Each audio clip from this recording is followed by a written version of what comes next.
Amantes do cinema e do cinema brasileiro em particular, respirem aliviados, relaxem. Esta arte já centenária no país e que chegou aqui aos trancos e barrancos começa finalmente a vislumbrar um céu de brigadeiro. Mas como se trata de Brasil, convém não se empolgar demais, nem de menos. Mudando de conversa hoje reúne duas gerações, dois olhares muito particulares e generosos sobre o que somos, para onde vamos, como vamos e o que é mais importante, quando vamos. Se dependesse de Carlos Diegues e Andrucha Waddington, já teríamos conquistado há muito tempo o paraíso. Mas como esta conquista depende de muitas outras coisas, entre elas uma amante não muito confiável chamada política brasileira, o jeito é ir tocando a vida e realizando filmes. Filmes que encantam, emocionam e nos levam a refletir. E que ajudam a entender quem somos e o que se passa por aqui. Com vocês, meus amigos, Andrucha e Cacá! Oi, Andrucha, vamos começar pelo fim, então. Você acha que o cinema vai acabar? Se eu acho que vai acabar, acho que nunca. Eu acho que televisão como é hoje acaba. Era até uma pergunta que eu ia te fazer. Mas eu acho que assim, com a invenção da internet, com a aceleração da velocidade de transmissão de dados, acho que hoje você não vai precisar, em muito breve, você não vai precisar ter uma concessão para transmitir em alta qualidade. Então, cada moleque vai poder ter a sua televisão dentro de casa. Então, eu acho que o que as televisões são hoje, as televisões que produzem conteúdo, elas vão virar grandes produtoras e não ser uma televisão porque tem a concessão para transmitir. Agora, a sala de cinema, a experiência coletiva, de você sair de casa, de você comprar uma pipoca, você entrar para assistir um filme, dos celulares não tocarem, de você ter aquela tela daquele tamanho, aquela experiência sonora em 3 dimensões. Eu acho que isso não acaba jamais. Eu acho que, para mim, é quase que como uma... a sala de cinema é como uma igreja, é um lugar que você vai ali para pensar sobre o mundo, assim, para se divertir, para pensar, para chorar, para rir. E eu acho que o fato da experiência coletiva, de se assistir um filme com 300, 400, 500 pessoas, é uma coisa que faz com que ele não acabe nunca. É como estádio de futebol, né? A televisão transmite o jogo, mas o estádio continua cheio, né? É verdade. Vem cá, Cacá, outro dia eu estava na tua casa, você estava contando lá da equipe do Vidas Secas, que era uma equipe de 6 pessoas, né? Deus e Diabo. Deus e Diabo, desculpa. Eram 6 pessoas na equipe, né? Eram 8 pessoas, quer dizer, contando com os atores. Pois é, isso que aí, o que eu queria te perguntar era assim, qual a maior diferença que você vê de um tipo de cinema que se fazia naquela época, onde se ia com uma equipe muito enxuta e se conseguia extrair filmes maravilhosos. E hoje, esse peso que a gente criou para fazer os filmes, assim, isso eu fiquei na cabeça naquele dia que a gente conversou na tua casa, eu queria que você falasse um pouquinho sobre isso. Isso aí a gente está falando de um cinema de quase 50 anos atrás, né, Andrucha? Então o Brasil era outra coisa, o cinema era outra coisa, o mundo era outra coisa. É muito diferente, eu tenho muito orgulho dessa época, inclusive na época da minha juventude, então eu fui muito feliz, o fato de eu estar fazendo cinema no Brasil. O Jorge Furtado uma vez disse que fazer cinema no Brasil é como ser astronauta no Paraguai, é mais ou menos isso mesmo. Então, e era muito bacana. Então eu tenho o maior orgulho disso, mas evidentemente não dá para reproduzir, primeiro porque as condições técnicas eram muito mais precárias, muito mais desfavoráveis. Segundo, não havia essa competição que existe hoje. Naquela época você se filmava nos Estados Unidos, na Europa Ocidental, porque na Europa toda se filmava, no Japão um pouquinho, na União Soviética. E no resto do mundo não havia cinema. Quer dizer, os cinemas nacionais estavam nascendo exatamente naquele período, a segunda metade do século XX. Então, o fato de que havia um cinema nacional nascendo permitia que ele fosse feito meio de qualquer maneira, ou seja, de uma maneira mais precária, menos industrialmente competitiva.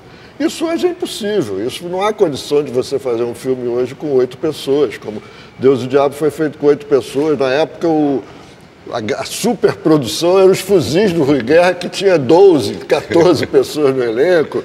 Todo mundo dizia, pô, a superprodução. Você, na época do Cinema Novo ali, vocês, um montava o filme do outro, que escrevia o filme do outro, enfim, era uma turma, onde vocês eram muito amigos e vocês trabalhavam muito em grupo. E veio a ditadura, você foi para o exílio, quando você voltou, eu li uma entrevista tua que você disse que você se sentiu muito sozinho. Como é que foi essa volta, assim? Como é que foi voltar? O que mudou? Essa é uma história muito longa, né? Uma história, eu acho que uma das grandes vitórias da ditadura militar foi nos separar os intelectuais e os artistas. Antes da ditadura, havia um sentimento de que nós íamos todos juntos construir um grande país, pelo menos na área da cultura, e ajudar esse país a ser construído nas outras áreas também. A ditadura militar provocou uma espécie de desagregação nesse sentimento. Hoje você não tem mais... Aliás, as novas gerações estão começando a ter isso novamente, eu acho. As novinhas gerações, o pessoal que ainda não fez 30 anos. Agora, quando eu fiquei no exílio, foi um alto exílio, mas eu fiquei muito pouco tempo, não sofri tanto quanto outros amigos meus, né, que sofreram muito mais, que foram torturados ou que tiveram que ficar no exílio 5, 10, 20 anos, né? Mas, de qualquer maneira, quando eu voltei, eu fiquei chocado com o nível de isolamento que os artistas e os intelectuais brasileiros estavam, né? Cada um, isolamento vem de ísola, que é ilha, né? Cada cara daquele era uma ilha. E não formava um arquipélago, uma ilha era muito longe da outra, né? Mas agora eu que vou te fazer uma pergunta, senão você vai ficar me entrevistando o resto do programa. A gente falou eu comecei te perguntando sobre o fim do cinema. Uhum. Agora eu quero te perguntar sobre o futuro do cinema brasileiro. O que você acha? Você é otimista, pessimista? Como é que você acha que é o futuro próximo e longínquo do cinema brasileiro? Eu primeiro queria falar de hoje, assim. Eu acho que hoje a gente está vivendo uma hora onde a gente tem um cinema muito eclético. Não tem uma ditadura que diz que os filmes têm que ser assim ou assado. E sim, existe espaço para todo tipo de cinematografia. Eu acho isso uma cinematografia saudável, que está encontrando seu espaço. Eu acho que com o entendimento de que o cinema é uma indústria estratégica está possibilitando que a gente tenha no Festival de Berlim o Mutum e o Tropa de Elite, que são dois filmes absolutamente distintos. São dois filmes que eu gosto muito, mas muito diferentes. Um filme é totalmente interiorizado, introspectivo, Guimarães Rosa, o filme da Sandra, e tem o filme do Zé Padilha, que é um filme de ação americano. Então, assim, são dois filmes muito consistentes que provam a vitalidade da nossa cinematografia hoje. Eu acho que para o cinema brasileiro se estabelecer como indústria, de fato, que hoje é um projeto de indústria, ele ainda é muito artesanal, eu acho que ele precisa ser encarado como indústria estratégica por mais 20 ou 30 anos, até que o público volte a ter um costume de ir ao cinema, de fato, ver os filmes brasileiros. Eu acho que se pudesse mexer em lei, eu botaria em prática o Vale Cultura, que eu acho que seria uma coisa maravilhosa, que é você estimular o consumidor que não tem condição financeira de ir a um cinema, comprar um livro, ir a um teatro, ir a uma exposição. Você dá um Vale Cultura para você injeta dinheiro na ponta final, que vai fazer com que você tenha uma indústria saudável. Então eu acho que assim, a gente precisa de tomar cuidado para orientar a construção dessa indústria, para consolidar. Eu acho que, como a gente estava em 95, quando comecei, o primeiro filme que eu fiz foi como teu estagiário. Em 87, 88, né? 86. 86. Em 86, tinha 16 anos. E ali eu estava entrando num mundo de sonho meu, eu queria fazer cinema. Em 91, eu não tinha mais cinema para fazer. Foi aí que eu fui descambar para a publicidade. Quando voltou a se entender o cinema como uma indústria estratégica, como uma indústria de identidade nacional, um país sem cinema é um país sem identidade. Eu vi pessoas muito deprimidas, assim, todos os técnicos de cinema, eu me considero um técnico da indústria cinematográfica, assim, eu acho que eu e todos os companheiros, todos os colegas, todos os técnicos, rolou uma frustração e uma depressão muito grande durante 5 anos. E eu acho que a gente saiu daquela depressão numa escalada, e eu acho que hoje a gente está num momento crucial onde a gente ou planta de fato uma indústria para ela andar sozinha daqui a 20, 30 anos, ou a gente continua andando de lado. Eu sinto que o cinema brasileiro, ele se restabeleceu e ele, há uns 3 ou 4 anos, ele anda saudável, mas de lado. Ele saiu da UTI. Deixa eu aproveitar essa deixa aí da publicidade, porque outro dia eu estava vendo um artigo daquela Maria do Rosário, uma jornalista de São Paulo, em que ela levantou, isso até o ano passado, 216 jovens cineastas estrearam no cinema brasileiro, fizeram o seu primeiro filme. É um espetáculo. Claro que nem tudo é obra-prima, mas é claro que também tem no meio disso grandes filmes, obras-primas mesmo, filmes que já estão consagrados internacionalmente. Você mesmo é um dos principais realizadores dessa geração, você é reconhecido já internacionalmente e tudo. E uma coisa que eu acho que ninguém nunca pensou direito sobre isso é que a maioria desses jovens cineastas vem da publicidade. Com uma prática publicitária, com a fábrica na publicidade muito grande, que permite a ele fazer... O seu primeiro filme é muito mais bem feito do que a maioria dos primeiros filmes feitos pelo cinema novo. Eu não estou falando artisticamente, embora o seu filme também tenha enorme valor artístico, mas eu estou falando... Tecnicamente, né? Não só do ponto de vista do aparato técnico, mas também do ponto de vista do cuidado narrativo, etc, etc. A publicidade foi importante para você e você acha que é importante para esse período do cinema brasileiro? Eu acho que a publicidade, no meu caso, primeiro, falando do meu caso, quando o Collor acabou com a Embrafilme, acabou com todos os mecanismos que possibilitaria fazer cinema, não tinha muita saída. Então, assim, eu fui fazer publicidade como um cara que via de cinema e que não ia dar certo em publicidade nunca. E ali eu encontrei uma maneira de exercitar, de exercitar. Então, até hoje eu faço publicidade e me divirto, não tenho problema com isso.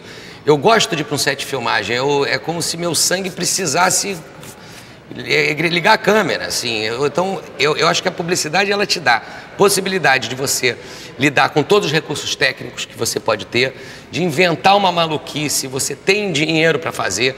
Então, você está, mal ou bem, se exercitando, tudo bem, vendendo produtos, mas você está se exercitando no ato de filmar. Você está exercitando os músculos. Eu acho que a publicidade é uma grande escola.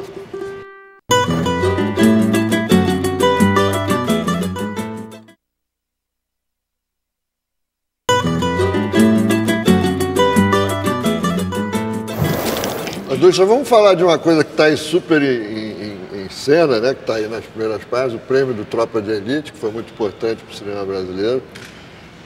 E essa polêmica em torno do filme. Você mesmo escreveu uma carta para os jornais defendendo o filme contra esse linchamento, e um linchamento injusto, eu acho, também.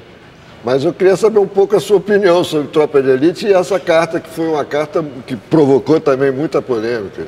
Eu acho que assim, o ponto fundamental daquilo, o que me deixou indignado, o que me incomodou muito, foi ver colegas falando mal do filme do colega. Eu acho que assim, isso é papel da crítica. É verdade. A crítica está aí para criticar os filmes. Você já viu médico falar mal de médico? Você já viu jornalista falar mal de jornalista? Você não vê por que o cineasta tem que falar mal de cineasta. Eu não vou citar nomes, mas a gente sabe quem foi. Eu acho uma palhaçada, juro, me incomodou muito. Eu fico meio indignado porque acho que a gente não está aqui para isso.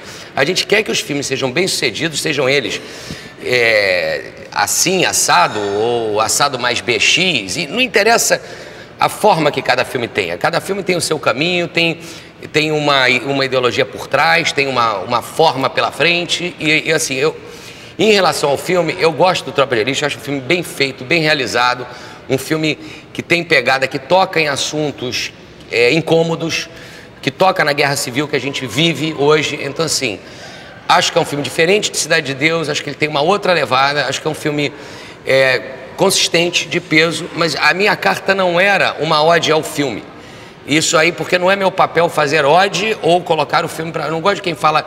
Eu não estou aqui para criticar, assim, o que me incomodou muito foi o posicionamento de colegas falando mal de filme de colega. Eu acho que isso só depõe contra a nossa profissão. O dia que a gente parar de falar mal um dos outros e começar a querer realmente ter um coletivo de filmes que funcionem, que atinjam o público, que dialoguem com o público, a gente vai ter um cinema saudável. Na verdade, o grande vírus do cinema são os cineastas, porra. É verdade. Você exagerou agora. Não, mas o que eu tô... não me sinto vírus, não. Não, você não. Eu tô falando aí cada um viste da sua carapuça, entendeu? Tô falando que acaba sendo que o grande vírus é esse tipo de inveja, de picuinha. E sobretudo o linchamento, né? O linchamento é terrível. O linchamento é injusto. E o linchamento provoca uma coisa. Porque é claro que todo filme, mesmo que a gente adore o filme, você tem sempre alguma coisa para criticar, para censurar no filme. Mas quando um filme sofre o linchamento que Tropa de Elite sofreu, você fica você fica impossibilitado de criticar o filme porque você vai aumentar aquela onda de linchamento, né? E eu acho que você tem toda a razão, eu acho que é um absurdo, mas eu acho absurdo, tanto absurdo essa coisa dos cineastas ficarem falando mal uns dos outros, como eu acho também um absurdo essa ideia do linchamento, de você liquidar um filme sem nenhuma racionalidade. Os linchadores aqui no Brasil, quando o filme passou em Berlim e não teve uma crítica muito positiva na Variety, estavam em polvorosa, em alegria, e de repente tomaram na cabeça quando o filme ganhou o Urso de Ouro. Merecido, inesperado. Eu achei que no final, o último ato da ópera foi sensacional.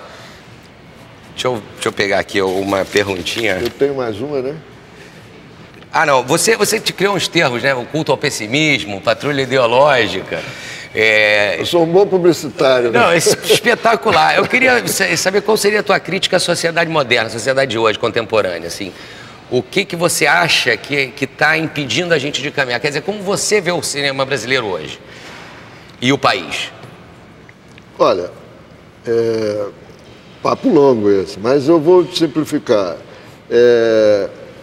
Eu nunca pensei na minha juventude que eu ia viver um mundo no século XXI com o perigo do horror fundamentalista. Eu tenho horror ao fundamentalismo, eu tenho horror a essa coisa da verdade única, da verdade absoluta, da imposição de uma vontade sobre a outra. Eu acho isso um horror. Ao mesmo tempo, eu não sou pessimista, eu não acho que o mundo vai acabar, eu não sou pessimista, mas também não sou otimista. Eu acho que o pessimismo e o otimismo são duas faces da mesma moeda, que é a da burrice, que você acha que as coisas vão dar certo necessariamente ou errado necessariamente. Não é assim. Se você não agir sobre as coisas, elas não mudam, né? Esse, aliás, é o grande problema do linchamento às utopias. Nós estávamos falando de linchamento porque as utopias podem não ter dado certo, mas isso não significa que os utopistas eram os imbecis, né? Havia muitas ideias boas ali, né? Que a gente pode reaproveitar de uma outra maneira. É claro que o mundo muda, avança. Eu acho também que é uma burrice você ficar, pelo menos na área da cultura, né? Não sei se nas outras, mas na área da cultura é uma burrice você, como é que se diz? E se opor ao que é novo, ao que está vindo. O que está vindo vem porque é necessário que ele venha. Você pode não estar de acordo, aí você atropela, muda aquilo, tenta fazer outra coisa. Mas negar a existência do novo é um absurdo, é uma coisa louca. Só um maluco... É burrice, né? É burrice, um maluco, um burro pode fazer isso. Eu acho que nós tínhamos uma grande chance, Andrucha, de construir no Brasil uma cinematografia que pudesse ser para o século XXI aquilo que Hollywood foi para o século XX. Acho mesmo. Concordo com eu você. Não sou megalômano, mas não acho que eu mas tô você errado, está não. coberto de razão. Eu tenho certeza. Agora, acho que a gente pode fazer isso de uma maneira muito mais fraterna, mais humana, mais solidária, entendeu?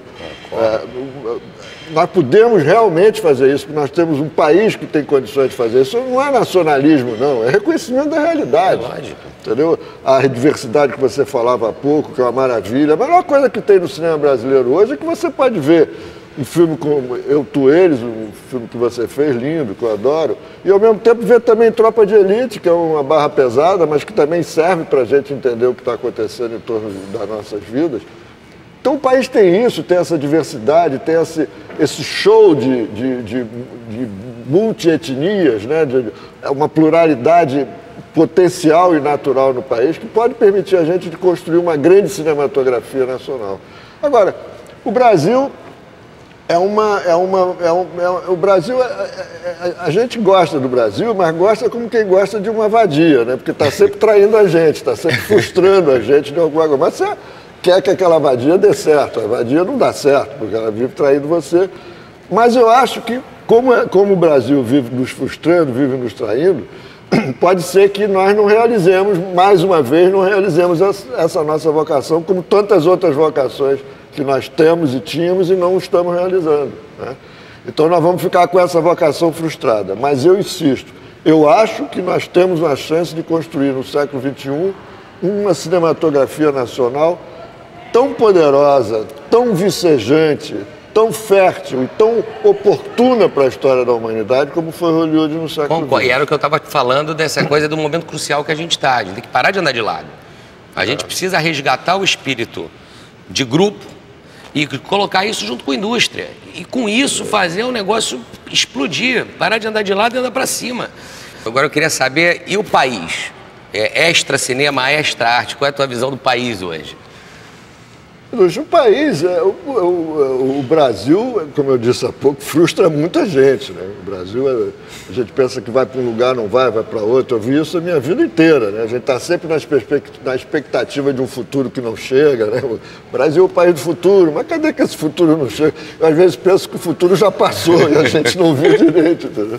Agora, eu acho que o Brasil tem um potencial muito grande de resolver alguns de seus problemas. O filósofo e poeta Antônio Cícero tem um estudo, um ensaio dele, em que ele diz uma coisa muito interessante, que o Brasil é um país estranhíssimo, que resolveu alguns problemas muito sofisticados que o resto do mundo não conseguiu resolver e, no entanto, não consegue resolver os problemas básicos, elementares da população. Mais uma vez eu te digo, eu não sou pessimista. Eu acho que o Brasil está crescendo, a gente vê aí que o consumo das classes populares está crescendo, né? A economia está equilibrada, a gente não tem mais dívida externa. Eu não sou nem petista, nem PSDBista, eu não sou intelectual orgânico, eu não quero que ninguém pense por mim, eu penso sozinho. Mas é impossível você não reconhecer que, evidentemente, que o país está crescendo, que o país está melhorando sob diversos aspectos. Agora, podia ser um pouco mais veloz, a gente quer que seja um pouco mais rápido. E, mais uma vez, eu digo, é um país muito instável, que a gente nunca sabe direito para onde vai, que a qualquer momento pode mudar de direção, né? Eu acho que isso não serve para a gente ficar pessimista, ou ficar impotente, ou ficar imóvel diante disso, mas serve para a gente sacar e ter consciência de que, se nós não agirmos sobre essa realidade, as coisas não vão acontecer por si mesmas. Eu hoje vejo assim, que o país tem um equilíbrio econômico, ele está marchando bem, mas da mesma maneira que eu tenho um otimismo desse lado, eu tenho um pé atrás ali com toda a nossa base social. É claro. A base social do país, um país que não tem como foco e objetivo. Você vê a Coreia do Sul, há 25 anos atrás, estava numa situação péssima. Investiu em quê?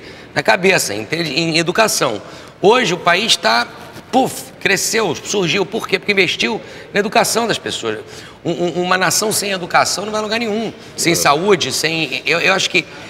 Eu acho que parece discurso de político, mas é o que está faltando mesmo no país. Eu acho que o meu pessimismo é em relação a isso, é em relação a não ver de fato algo estrutural sendo feito para elevar de fato a educação. Talvez você tenha razão. Eu acho que também tem uma coisa grave, é que a gente fala em democracia como se fosse o regime da liberdade. Não é só da liberdade. A democracia é o regime da liberdade e da oportunidade. Se não houver oportunidade a todos, é claro que você faz um filme melhor do que o outro e cada indivíduo tem o seu desempenho. Mas, evidentemente, que tem que dar a mesma oportunidade a todos. É óbvio. E cada um que aproveita a sua. É óbvio. Né? E o Brasil ainda não tem isso. É um país de liberdade, eu me sinto absolutamente livre, sobretudo eu que vivi os melhores anos da minha vida debaixo de uma ditadura. O Brasil... Eu fico entusiasmado com a consolidação que a gente conseguiu da democracia em tão pouco tempo. Mas essa democracia precisa ser completada com oportunidades para todos, né? Isso acho que é uma coisa que também que precisa ser reconhecida como fundamental para que o país realmente cresça, que seja um grande país, um país que a gente viva sem medo, ou sem vergonha, né? Ou sem horror ao que está acontecendo. Mas, mais uma vez eu digo, acho que depende de nós. Acho que a gente não pode achar que as coisas vão acontecer para o bem ou para o mal, como você mesmo diz, né? O otimismo, o pessimismo. Mas acho que a gente tem que intervir, a gente tem que fazer. E tem uma coisa na sua geração que eu admiro muito, que eu acho muito importante no cinema, que é uma espécie de ética do desempenho. A sua geração é uma geração de cineastas que se empenha para fazer bem, entendeu? Os filmes são... A ideia de que os filmes são bem feitos, para mim, já é uma ideia moral muito importante. Porque se cada um de nós no Brasil fizer bem aquilo que lhe cabe fazer, e fizer bem não significa nada além do que se empenhar para que seja bem feito, eu acho que o país muda rapidamente. Chega. Maravilha, Cacá. Bora. Vamos trabalhar, né? Vamos trabalhar. Espera aí, deixa eu tirar isso aqui. Barato.